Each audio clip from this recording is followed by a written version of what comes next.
Mesdames et messieurs, bonsoir et bienvenue. Le cercle des partis politiques au Bénin s'agrandit.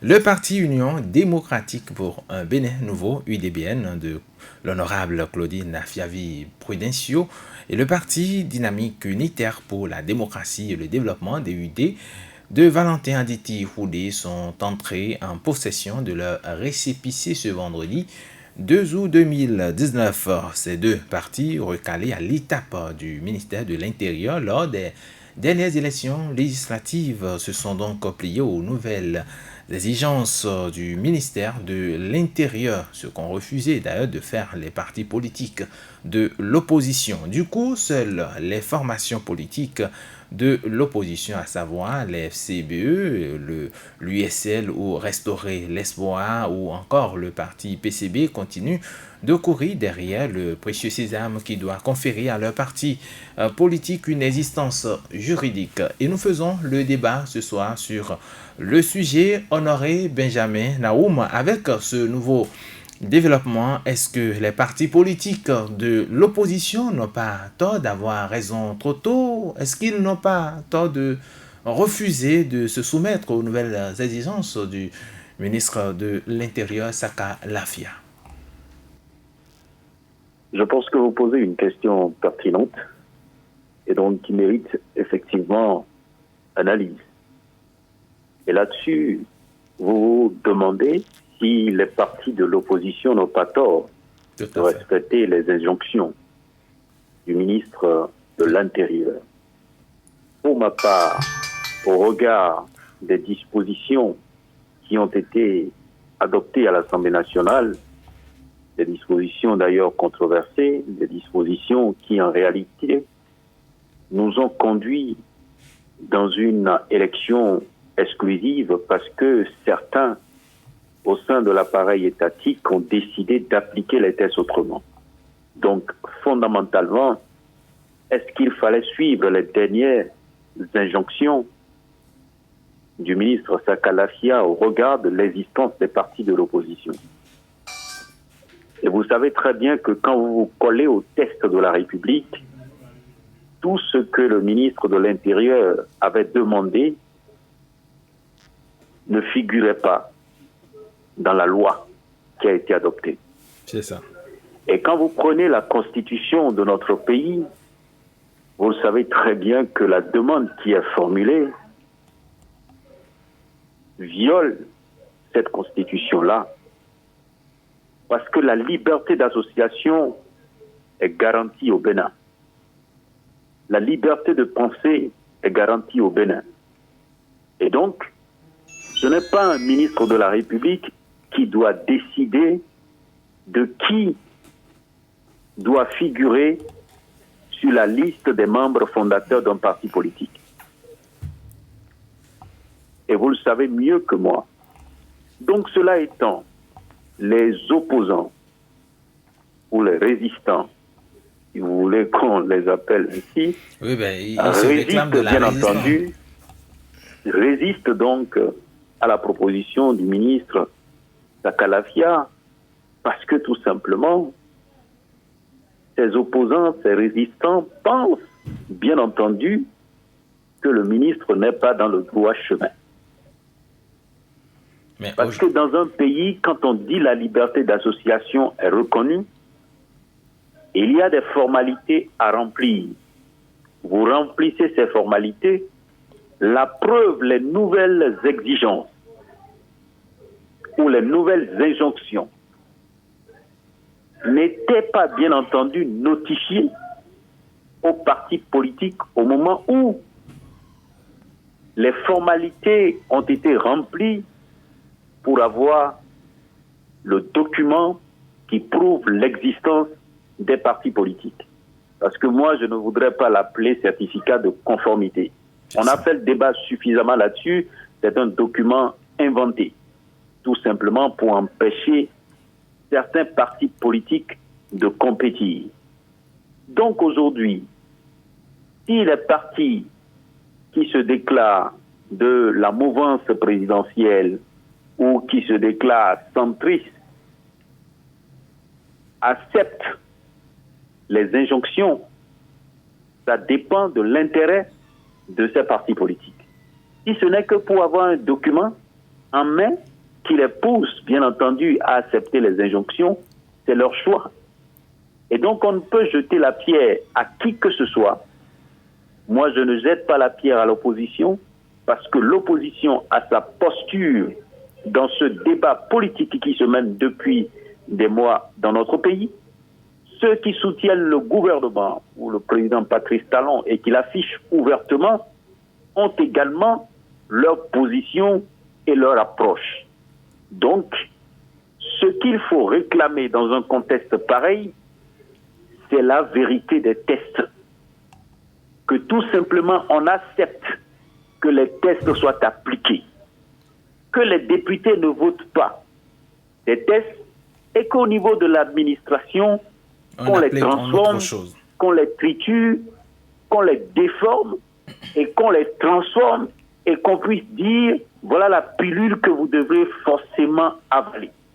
Je pense que là-dessus, c'est ce qu'il faut dire d'entrée. Merci à vous, Honoré Naoum. Vigile à Roncey, je demandais tout à l'heure, est-ce que les partis politiques de l'opposition n'ont pas eu tort d'avoir raison trop tôt? Est-ce que le chef de l'État n'a pas encore une fois raison sur les opposants?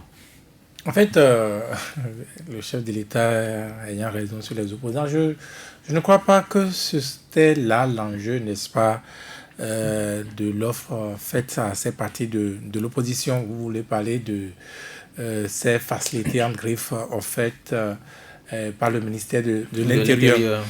Pour moi, ce qui était fondamental, c'est accepter de renaître avec pour conséquence fondamentale de renoncer à tout, à commencer par les dernières législatives. C'était d'abord ça l'enjeu. Et donc, les partis politiques de l'opposition, sans se le faire dire, ont compris tout de suite et ont évité ce piège. Moi, je crois que c'était ce qui était fondamental. Vous allez vous rappeler, beaucoup se demandent, mais UDBN ou DUD, ils ont organisé ce congrès-là où personne ne les a vus, ni dans les médias, ni à Godomé, ni à Tukuntuna, on les a vus nulle part sur le territoire national organiser ce congrès. Mais on a très vite oublié que le ministre de l'Intérieur lui-même a dit, n'est-ce pas, à ses partis, et notamment aux partis de l'opposition, qu'il pouvait s'arranger, même un congrès fictif, qu'il allait accepter les choses comme ça, mais ce qui était essentiel, il n'avait pas dit le mot fictif, mais bon, il pouvait organiser quelque chose là. Voilà, pourvu qu'il renaisse. C'était ce qu'il avait dit, pourvu qu'il renaisse, il allait fermer les yeux sur un certain nombre de choses. Donc, il a dû fermer les yeux. Et que tous ceux-là qui sont poursuivis en justice ou qui ont des mailles avec la justice, qu'on les retire également de... Exactement, un certain nombre d'exigences qui n'étaient pas du goût donc, de ces partis-là. Donc, s'ils avaient accepté, peut-être jusqu'à ce jour, s'ils acceptent et qu'ils font le chemin aujourd'hui, comme DID, comme l'UDBN, même sans organiser un congrès au vu au sud de tout le monde, mais ils auront leur récépissé, ils vont exister désormais légalement. Donc, pour moi, l'enjeu, c'est d'abord les implications, à savoir, grosse question, les législatives, les dernières... Mais justement, les partis concernés, où je veux parler du parti DUD et de l'UDBN, ils n'ont pas participé aux dernières législatives. Oui, mais ils n'ont pas participé et ils ne réclameront sans doute pas, comme ces partis de l'opposition, à la différence de ces partis-là, qu'on revienne sur ces législatives-là, que cette élection soit organisée, réorganisée. Vous n'avez jamais entendu DUD, que ce soit DUD, que ce soit l'UDBN, le dire. Et si vous avez bien suivi le parcours de ces partis, ce sont des émanations d'une manière ou d'une autre et du Bloc républicain et de l'UP. Vous le savez très bien parce qu'ils avaient été apparentés à un moment donné, puis des difficultés de liste pointant à l'horizon. Claudine Prudencio et son groupe ont pris leur distance par rapport à l'UDB, à l'UP par exemple. Pareil pour le parti DUD. Le parti donc de Valentin Roudé. Donc ça a été pareil. Donc on ne pourra pas dire véritablement que ce sont des partis de l'opposition, n'est-ce pas, qui ont obtenu leur certificat à ce jour. Mais que des partis pro-talent, alors, qui soutiennent l'action donc, du gouvernement obtiennent ce précieux sésame-là, pour vous, ça dérange? Ah, ça dérange. Est-ce que ça dérange? Pour moi, je ne dirais pas que ça me dérange. Je constate juste que par rapport au problème fondamental, on n'aura pas avancé. Le problème fondamental, c'est avec les partis de l'opposition. Et là, on n'a pas bougé d'une seule ligne. C'est tout le constat que je fais simplement. Alors, Gabin Azoma, que les partis politiques de l'opposition refusent de se conformer aux nouvelles exigences du ministre de l'Intérieur, est-ce que vous ne constatez pas aujourd'hui, avec les faits, que ce sont eux encore une fois qui ont perdu? Non, mais est-ce qu'ils ont perdu? Ils n'ont pas perdu parce que ils sont en train de défendre une position qui est claire, à savoir que parce qu'ils avaient déjà commencé un processus que tout le monde connaît et qu'aujourd'hui on leur demande d'aller à nouveau en congrès pour avant d'avoir cette précieuse pièce qui est recherchée. Je pense que c'est tout là le débat parce que leur demander un nouveau congrès, c'est un peu comme si donc ces partis n'avaient jamais existé et que ces partis, et comme d'aucuns l'ont démontré ici, ça dit qu'une fois aller à un nouveau congrès, on peut considérer que tout ce qu'ils ont fait comme tapage par le passé peut les rattraper parce que c'est également de ça qu'il s'agit. Et donc aujourd'hui, s'ils défendent leur position pour dire qu'il n'est pas question pour eux d'aller à un nouveau congrès, qu'on doit pouvoir leur demander de faire les corrections qu'il faut pour être à jour, je pense que c'est cela qu'il faut. Et donc, lorsqu'aujourd'hui on constate que des partis comme l'UDBN ou encore DUD, justement, ont accédé à l'injonction du ministre de l'Intérieur, encore que personne n'a eu vent de comment ça s'est passé, il n'y a pas eu de congrès officiel donc pour ces partis. Vous doutez aussi de ce congrès-là? Est-ce que vous les avez aperçus quelque part en train d'organiser ce congrès? Est-ce que vous avez vu l'un des membres de ces partis publier quelque chose sur la toile, par exemple, pour dire voilà, nous venons d'organiser officiellement un congrès pour répondre à ce que demande le ministre? Donc, rien de tout ça. Et je me demande comment ça s'est bien passé pour que ces deux partis puissent désormais être à jour. Donc, est-ce qu'on veut utiliser ces deux partis-là pour montrer que c'est les autres partis de l'opposition qui sont les mauvais élèves qui tiennent à ce que la crise perdure? C'est ce que je me pose comme question. Donc, moi, je pense que les partis de l'opposition ne sont pas en train de quémander une pièce parce qu'effectivement, la liberté de s'organiser un parti politique est reconnue par la Constitution béninoise. Et donc, aujourd'hui, si on fait en sorte de montrer que, oui, voilà, nous sommes maîtres et que c'est ce que nous disons que vous faites avant d'avoir un statut de parti politique, ça pose un problème. C'est un peu comme si, il y en a qui détiennent le monopole justement de comment on fait pour devenir parti politique. Or, la loi prévoit comment ça se passe, encore qu'aujourd'hui, les tests qui ont été votés et qui sont querellés ne disent pas que les partis de l'opposition doivent aller à nouveau en congrès. Donc, moi, je pense que tout le débat reste là. Et aujourd'hui, c'est un peu comme si on ne veut pas avoir les partis de l'opposition autour de la table pour négocier parce que on nous dit qu'avant que le débat ne s'enclenche véritablement pour une prochaine fois avec le chef d'État, il faut que les partis justement puissent accéder aux injonctions du ministère de l'Intérieur. Donc c'est dit que désormais les deux partis DUD et UDBN sont donc les partis qui sont en règle pour participer prochainement au débat. Est-ce que ça va se passer comme ça pour que nous puissions avancer? Mais il va falloir que l'on puisse revoir la situation pour effectivement voir si les partis de l'opposition ne sont pas justement dans une certaine logique en soutenant justement l'opposition et en refusant d'aller à nouveau en congrès. Donc, vous optez pour la délivrance du récépissé à ces formations politiques, bien qu'il n'est pas respecté ou qu'il ne soit pas selon le ministère de l'Intérieur ou qu'il ne remplisse pas les conditions. Parce que personne ne voyait venir ce que le ministre de l'Intérieur a dit. Quand on demande aux partis d'aller à nouveau en congrès, non. On dit, mais allez revoir justement tout ce qui fait qu'aujourd'hui on vous demande d'aller apporter les corrections qu'il faut à votre processus que vous avez enclenché par le départ. C'est ce qu'il fallait normalement. Et donc, on se surprend de savoir que la nouvelle donne, c'est qu'ils aillent à nouveau en congrès. Et donc, là, ils sont surpris. Et jusqu'ici, ils n'en reviennent pas. Et donc, moi, je crois que véritablement, rien ne devait déranger justement lorsque ces partis disent nous voulons continuer dans le processus et dites-nous ce qui manque, dites-nous ce qu'il reste comme correction à apporter pour que nous puissions nous mettre en règle. Et c'est de ça qu'il s'agit. Donc quand on ne le fait pas comme ça et qu'on leur complique encore la tâche, je pense que c'est un peu faire du surplace, du dilatoire pour ne pas évoluer dans le débat. C'est ça. Alors, Honoré Benjamin Naoum, avec la délivrance de ces récépissés à ces deux partis politiques, il y a Vigile Avancé qui parlait tout à l'heure des implications. Qu'est-ce qui va désormais changer sur l'échiquier politique national? Qu'est-ce qui va changer? Je vous dirais tout simplement que le dilatoire va se poursuivre. Parce que quand le président de la République a décidé de recevoir les partis politiques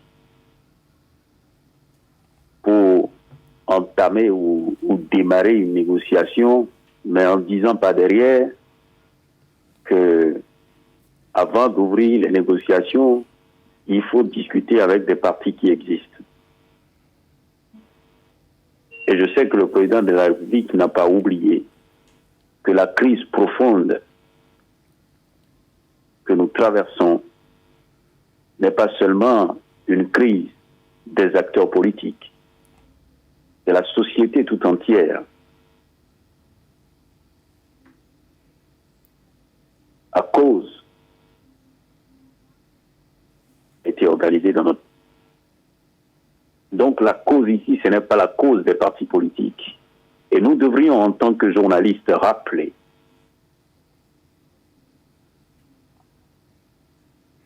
Honoré Benjamin Naoum.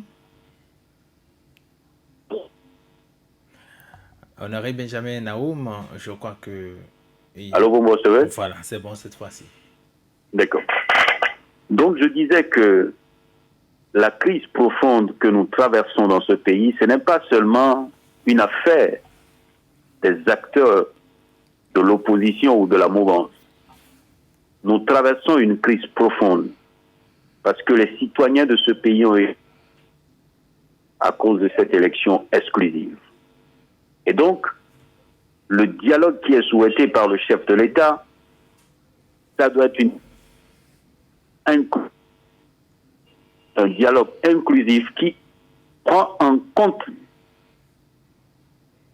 toutes les couches de cette société.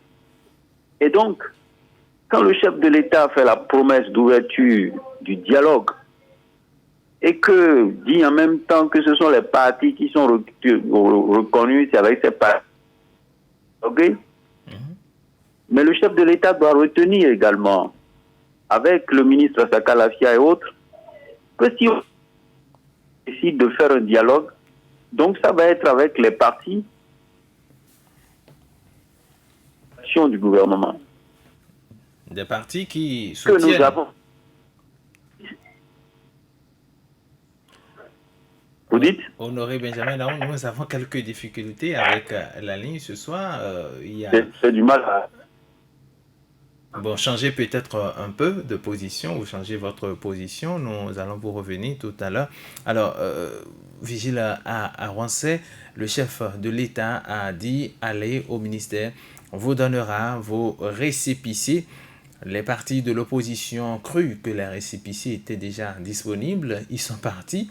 Et il y avait d'autres injonctions, il y avait d'autres exigences du ministère. Qu'est-ce que cela coûte à ceux-là, à ces partis ou à ces formations politiques de l'opposition de remplir ces conditions-là, puisque aujourd'hui on est à l'épreuve de l'expérience. Il y a les deux partis-là qui ont obtenu leur récépissé. Nous sommes là sur le terrain politique. Vous avez dit quand ces partis allaient donc au ministère de l'Intérieur, c'était sans savoir qu'il avait un certain nombre d'exigences encore qui les attendaient.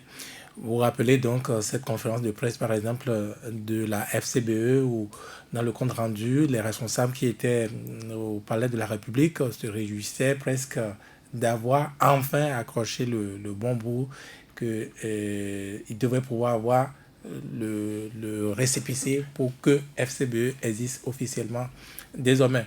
Ils ont très vite déchanté, n'est-ce pas, après avoir rencontré le ministre Sakalafia avec, comme vous l'avez dit, des injonctions qui leur ont été notifiées.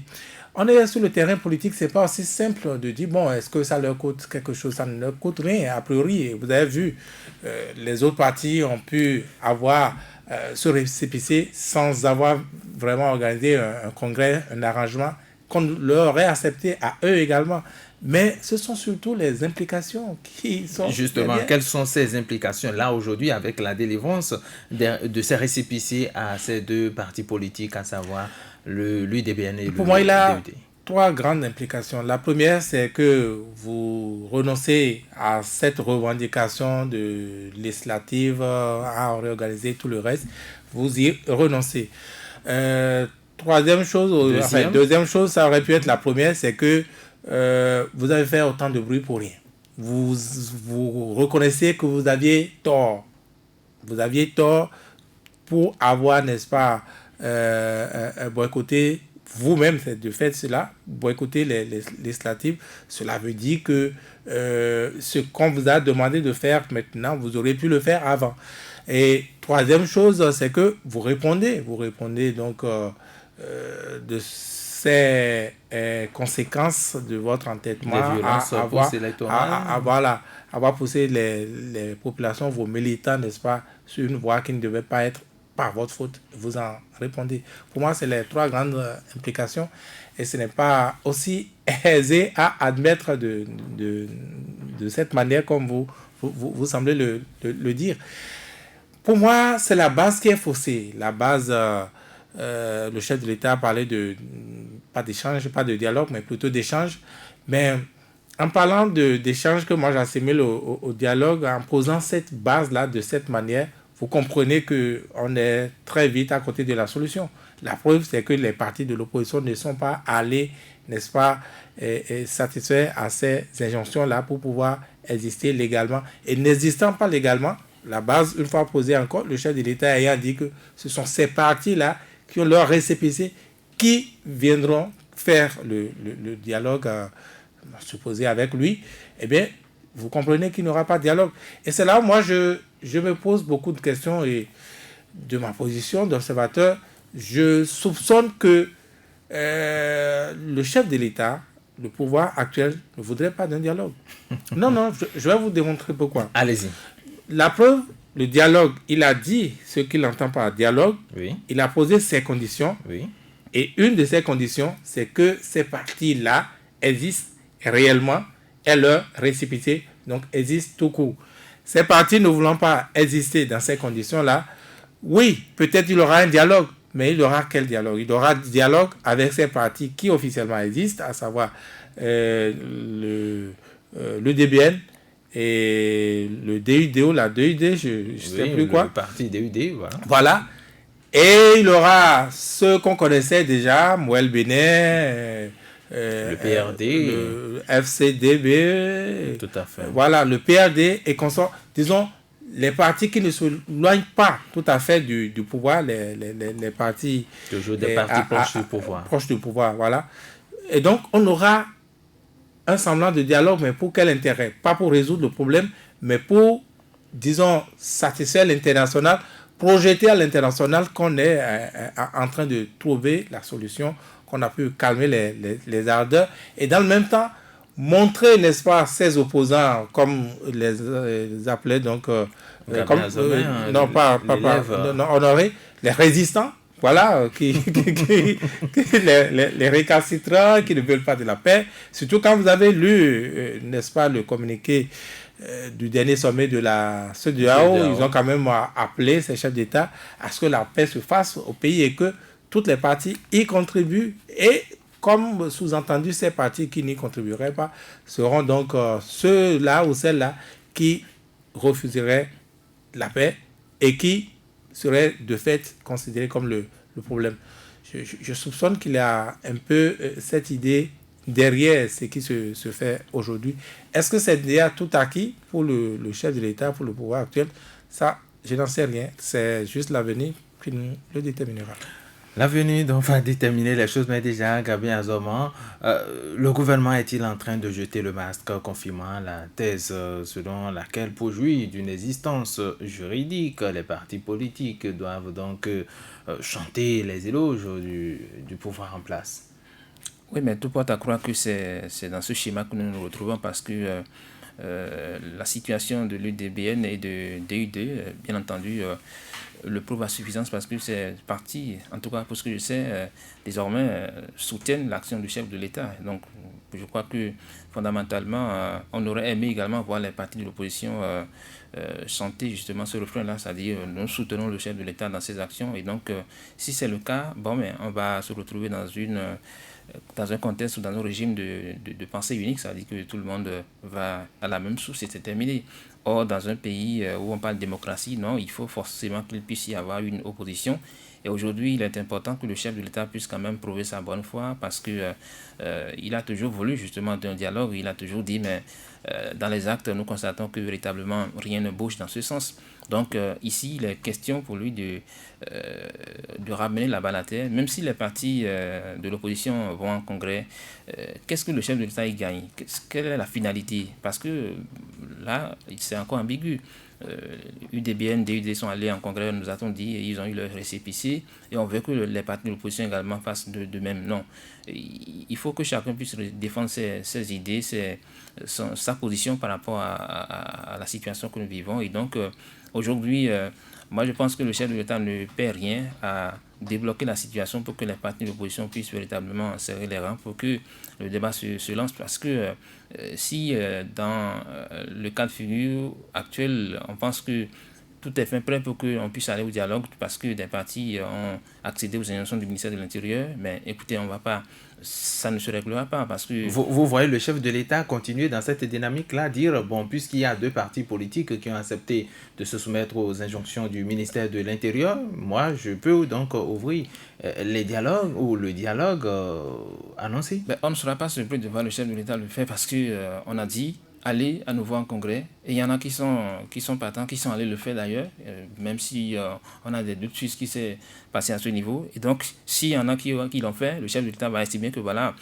nous avons donné des consignes, il y en a qui ont respecté, donc là-dessus, nous pouvons continuer par aller de l'avant dans le processus, alors que fondamentalement, on n'aurait pas fait grand-chose si effectivement on pense que les partis comme FCBE, USL, PCB ne doivent pas être de la partie. Je pense que le débat ne va pas évoluer. Et donc, pour moi, ce qui importe ici, c'est que l'on puisse véritablement écouter à nouveau les partis de l'opposition, les véritables partis de l'opposition, qu'on les écoute et qu'on essaie donc de faire avec ce qu'ils disent, parce que moi je pense que ils ne demandent rien d'extraordinaire, c'est-à-dire qu'ils ont commencé un processus et ils veulent qu'on puisse quand même les laisser continuer et corriger ce qu'il y a à corriger pour que les choses se passent dans le meilleur des mondes. Maintenant, on dit forcément qu'il faut aller à nouveau en congrès et tout le monde sait les implications qu'il y a. On l'a rappelé maintenant sur le plateau et ce n'est pas gagné d'avance que ces partis puissent véritablement accepter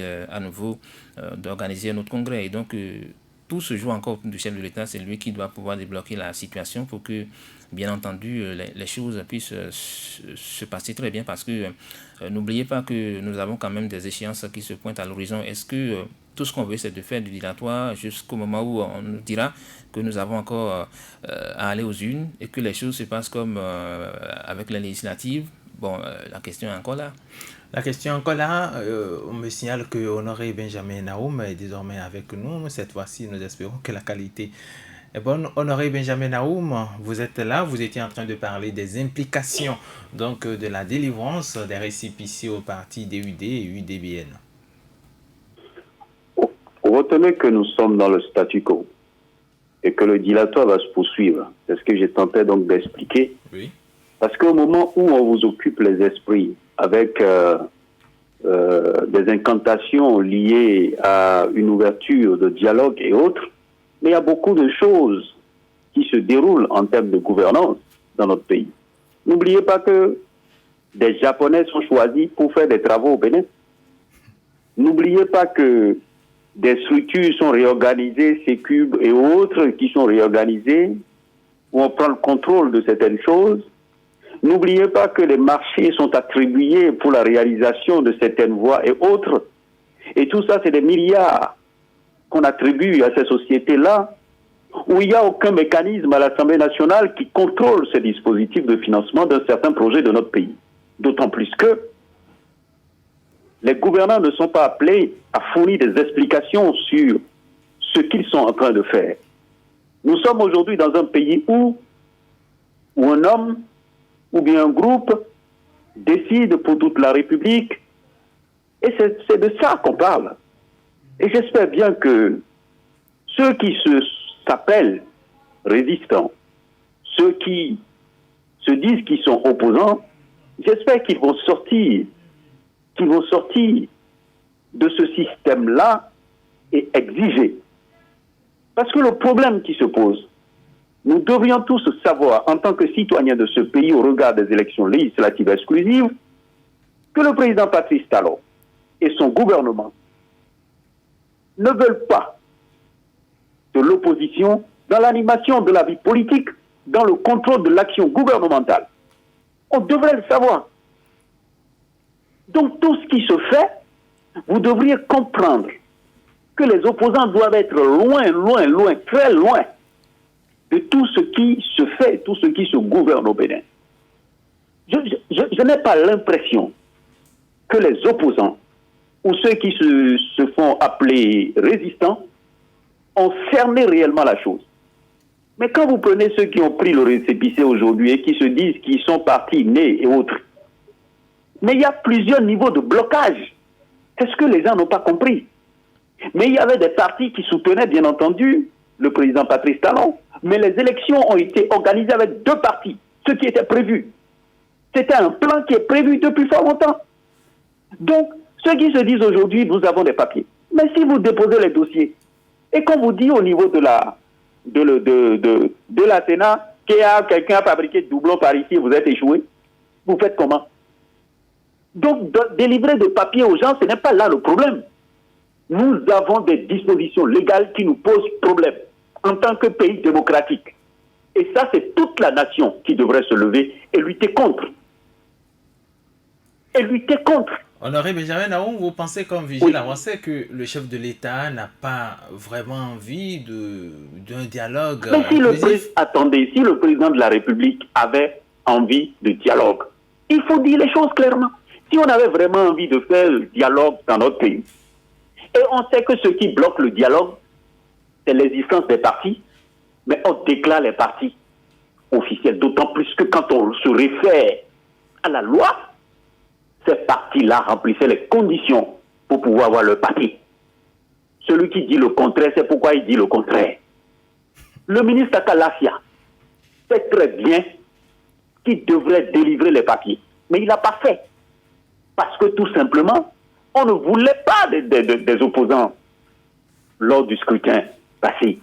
Comprenez le message tel. Mais aujourd'hui, moi je pense, à mon avis, que les partis de l'opposition manquent d'organisation pour montrer bien entendu au pouvoir public que le dilatoire doit cesser, on doit passer à autre chose et véritablement que tout soit contrôlé en termes de gouvernance. Un homme ne décide pas seul pour un pays. On doit l'expliquer au gouvernement. On doit le dire. On doit l'exiger. Ça, c'est le système démocratique qui autorise ces comportements. Mais quand vous restez là, au bon vouloir du chef, qui vous appelle quand il veut, et qui vous dit que lui, il a envie de faire des échanges, des dialogues, et vous rentrez chez vous, vous sortez, vous faites déclaration, vous faites ceci, on est ceci, on ne sait même pas si ces gens-là collaborent ensemble, on ne sait même pas si véritablement ils se voient, s'ils ont une seule ambition au regard, bien entendu, de la résistance qui est en face. Parce que ce pouvoir affiche une résistance à, bien entendu, reconnaître les partis de l'opposition. Oui. Mais les partis de l'opposition sont complaisants, à mon avis. Et donc, on doit pouvoir dire que le problème qui se pose aujourd'hui, c'est la capacité de réaction, bien entendu, de ces partis de l'opposition, leur capacité à exiger, leur capacité à demander tout de suite et maintenant à avoir leur existence légale. Donc, si ces partis ne le font pas, alors là, on attend et on observe. Quand le chef décidera de leur donner le petit papier, on va leur donner le petit papier, mais n'oubliez pas, ce papier ne représente rien. Vous pouvez exister, mais ne pas être opérationnel sur le terrain. Et tous les acteurs politiques doivent comprendre la chose. Honoré Naoum, oui, vous pensez que le chef de l'État ira à ce dialogue sans les autres formations politiques? Je veux parler des formations politiques de l'opposition, vu que Mais ces si, deux autres partis ont obtenu le certificat pour leur attendez, récépissé. si les partis de l'opposition n'existent pas, mais le dialogue n'existe pas. C'est ça. On veut lancer un dialogue parce qu'il y a contradiction. Tout à fait. S'il dit que ceux qui vont faire le dialogue avec lui n'existent pas, parce que ce sont les opposants qui posent problème à Patrice Talon, et c'est pour ça qu'il dit qu'il veut dialoguer avec eux. Donc il faut exister pour dialoguer avec le président de la République. Et donc quand vous n'existez pas, il n'y a pas de dialogue. Aujourd'hui, le problème qui se pose dans notre pays, nous avons une Assemblée nationale totalement active au président de la République. Donc si le président de la République veut corriger les lois mauvaises qui ont été adoptées par l'autre mandature, est-ce qu'on a besoin des opposants pour aller corriger comment dirais-je, la loi qui parle des partis politiques? On a besoin des opposants pour corriger le code électoral. On n'en a pas besoin. Parce qu'il a la majorité au Parlement. Il n'a qu'à donner les instructions au Parlement pour qu'on puisse avancer. Nous, on ne peut pas continuer à sacrifier la jeunesse de tout un pays en disant que bon, on veut faire dialogue, on veut faire ceci, au moment où les grandes décisions sont en train d'être prises sans l'avis de certaines classes. C'est ça le problème. Le problème qui se pose aujourd'hui, il y a une gouvernance qui ne prend pas en compte la majorité des Béninois. Et cette majorité-là a parlé. Bien entendu, n'oubliez pas le taux de participation au scrutin. Tout à fait. Donc ça veut dire qu'une grosse majorité de la population, la majorité de ce peuple-là, n'accepte pas cette gouvernance, cette exclusion. Alors, Vigile Awansé, finalement, tout porte à croire que ces partis de l'opposition n'obtiendraient jamais le certificat de mise en conformité ou récépissé. En tout cas, je constate que ils ne veulent pas, ils ne sont pas encore prêts à obtempérer, n'est-ce pas, à ces injonctions exister dans les conditions qui leur sont imposées actuellement. Il faut comprendre une chose. Je dis et je ne prête pas des intentions au chef de l'État. Pas du tout. Je ne lui prête pas des intentions. Quand il dit qu'il ne veut pas du dialogue, je ne fais que lire les faits. Et je vais revenir encore pour vous dire ceci. Faites attention, le chef de l'État n'a jamais parlé, lui, de dialogue. Il n'a jamais parlé de dialogue. Tout au plus, le 20 mai dernier, il nous a parlé d'échanges. Il a annoncé des échanges avec la classe politique. Qu'est-ce qu'on appelle l'échange? C'est le père de la nation, comme on aime le dire ici, qui nous parle. Il a des enfants dans la maison qui s'agitent, qui font du bruit. Donc, on va assembler tout le monde pour écouter, mais pourquoi vous là, vous ne pouvez pas vous calmer un peu là-bas? Échange, on va échanger pour savoir pourquoi il a autant de remue-ménage.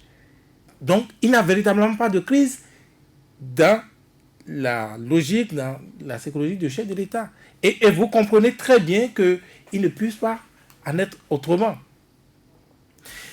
Il faut d'abord qu'il y ait de crise, n'est-ce pas, pour qu'on puisse véritablement parler de dialogue, que les différentes parties puissent, n'est-ce pas, se parler et trouver des points d'entente. Si aujourd'hui considérez que, oui, le pouvoir finit par reconnaître qu'il a crise, parce que, de quoi parlez-vous? Il a eu élection le 28 avril, même s'il a eu quelques violences par endroits, ça, sur le continent sur lequel on est, c'est vrai qu'on n'y est pas vraiment habitué au Bénin, excepté les législatives, n'est-ce pas, de 1991. Notre processus démocratique n'est pas habitué à cela. Mais bon, qui sont les arbitres? C'est sur le continent. Et bon, ce n'est pas ce qui est rare, vraiment, sur le continent. Donc, on va accepter un dialogue aujourd'hui pour se mettre à faire quoi? À poser les problèmes, les vrais problèmes, dont ces législatives-là, par exemple, dont ces différentes lois, dont les différentes réformes politiques. Donc, on va pouvoir remettre tout ça en cause. Mais vous oubliez, vous ne percevez pas, avec le pouvoir, que le pouvoir est passé à autre chose depuis. Quoi, par exemple? Le pouvoir est passé à l'élection de 2021.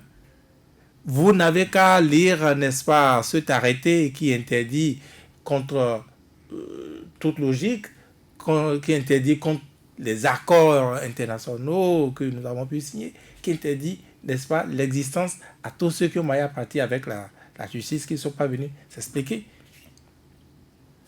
Ça, le pouvoir est passé à autre chose depuis. Et donc, aujourd'hui, considérez, si vous voulez un dialogue dans la forme dans laquelle le veut l'opposition, le veut certains Béninois, c'est accepter un dialogue franc, accepter de mettre les problèmes sur la table, les discuter et avancer.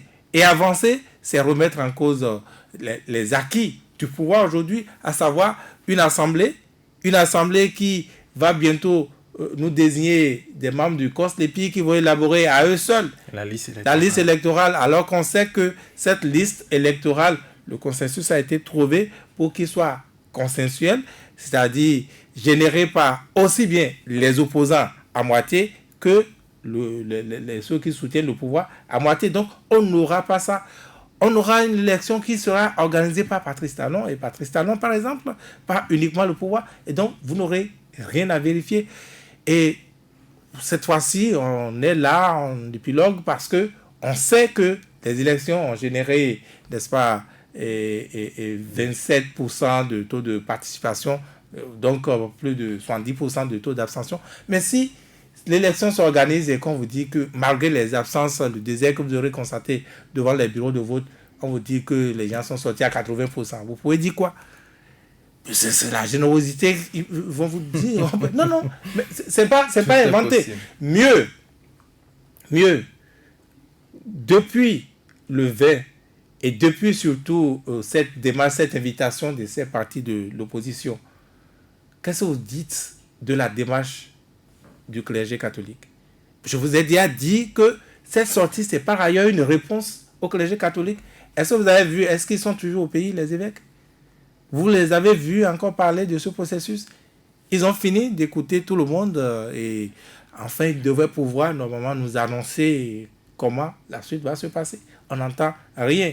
Est-ce qu'ils se donnent encore le temps? Est-ce qu'ils peuvent se donner encore le temps de continuer cette initiative au moment où la grande partie, la partie, pour ne pas dire la partie qui a la décision, le chef de l'État leur donne cette réponse, leur dit ce qu'il pense de leur dialogue, leur dit ce qu'il entend lui par dialogue? Je ne pense pas. Donc pour moi, il n'est d'aucun intérêt pour le pouvoir aujourd'hui d'organiser un dialogue franc, un dialogue comme si on était en situation de crise, et vous n'en aurez pas. Gabin Azoma, finalement, quel est l'avenir de ce dialogue tant souhaité par le peuple béninois, et quel est l'avenir aussi des partis politiques de l'opposition qui jusqu'ici n'ont pas leur récépissé? Non, je pense que l'avenir de ce dialogue, en tout cas, est sombre de mon point de vue, parce que devant rien ne se dégage qui montre qu'effectivement les gens vont se parler de façon franche pour parvenir à un accord sérieux afin de sortir le pays de cette crise, parce que bien entendu la position du chef de l'État et de son gouvernement ne favorise rien pour l'instant de mon point de vue, et les partis de l'opposition également ensemble noter une sorte d'accalmie à leur niveau depuis cette sortie du ministre Sakalafia qui leur donne des injonctions. Ils ont refusé d'accéder à cela, mais jusqu'ici, plus rien pour donc montrer qu'effectivement, ils sont en train de se retrouver dans la posture de résistant, parce que c'est un peu comme s'ils sont en train de baisser la garde, ces partis de l'opposition, et quand ça se passe comme ça, fondamentalement, on ne sait vraiment pas ce qui va se passer pour les semaines à venir. Et le chef de l'État, lui, il est dans sa logique, il déroule son agenda tranquillement. Et donc, on ne sera pas surpris de voir que la situation va perdurer jusqu'au moment où les élections vont se pointer à l'horizon. Et donc, et quand ça se passe comme ça, fondamentalement, je pense que le peuple béninois qui n'a pas digéré justement cette élection organisée sans l'opposition va toujours être affecté, ce peuple-là restera toujours éprouvé. Et donc, moi, je pense que ici et maintenant, si l'opposition ne prend pas ses responsabilités, bon, peut-être que le peuple en lui-même... C'est peut-être la fin pour... Qu'est-ce que vous appelez même prendre ses responsabilités? Oui, mais... Ce qui se passe ailleurs, par exemple, quand l'opposition est en difficulté comme ça, elle s'organise et traîne un peu le débat dans la rue, mais aujourd'hui au Bénin, vous ne pouvez pas attendre véritablement ça de l'opposition. De l'opposition et surtout des populations qui ont vu leurs semblables, n'est-ce pas, tomber dans les rues à Kadian ou à Tiarou, ils n'ont pas encore guéri de cela pour pouvoir, n'est-ce pas, sortir de sitôt, je ne pense pas. Honoré Benjamin Naoum, en une minute, dites-nous, est-ce que vous ne voyez pas déjà ces partis politiques, je veux parler de l'UDBN et du DUD, comme les prochains opposants au régime Talon? l'UDBN a déclaré ouvertement son soutien à Patrice Talon. Votre question ne tient même pas, d'autant plus que la vérité est déjà connue. Les faits sont là, les faits sont sacrés, ce sont les commentaires qui sont libres. Pensent que, bon, on veut créer une opposition. Retenez juste que si vous n'avez pas en face du président Patrice Talon, l'USL, le parti de Boniaï, les Foscori pour un Bénin émergent, si vous n'avez pas le PCB, si vous n'avez pas un certain nombre de partis qui sont aujourd'hui bloqués, restaurer l'espoir et autres, il n'y a pas encore opposition devant le président Patrice Talon. Et ces opposants doivent savoir que leur existence ne dépend pas de Patrice Talon. Parce que Patrice Talon ne souhaite pas leur existence. Le gouvernement en place, le système en place ne souhaite pas leur existence. C'est à eux d'exiger leur existence. Dès qu'ils vont comprendre cela, vous allez voir que les choses vont bouger dans le pays et on va passer à autre chose. Parce qu'on ne continuera pas à chanter élections exclusives, ceci, cela. Non. Il y a des questions de gouvernance qui se posent dans ce pays. Merci personne n'en parle. À vous, honoré Benjamin Naoum, et c'est déjà la fin de cette émission. Merci à vous également, Vigile Avancé. Merci également à vous, Gabin Azoman.